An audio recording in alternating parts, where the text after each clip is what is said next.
சேத்துல என்னங்க பண்ணிக்கிட்டு இருக்கிறீங்க? பார்த்தா தெரியலையாங்க, விளையாடிட்டு இருக்கேங்க. இப்படியே நீங்க சேத்துல விளையாண்டா இன்ஃபெக்ஷன் ஆயிடாதுங்களா? நீங்கள் சொல்வது உண்மைதாங்க. அன்னைக்கு இந்த மண் எல்லாரோட உடம்புக்கும் கவசமா இருந்துச்சு. ஆனால் இன்னைக்கு இன்ஃபெக்ஷன் ஆகுது.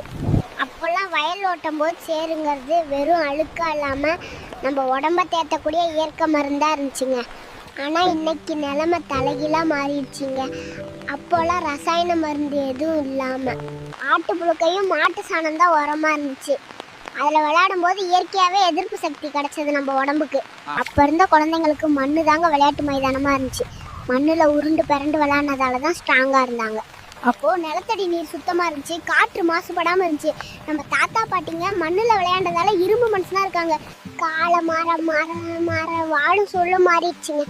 பெற்றோர்கள் பயப்படுறதுல தப்பில்லைங்க.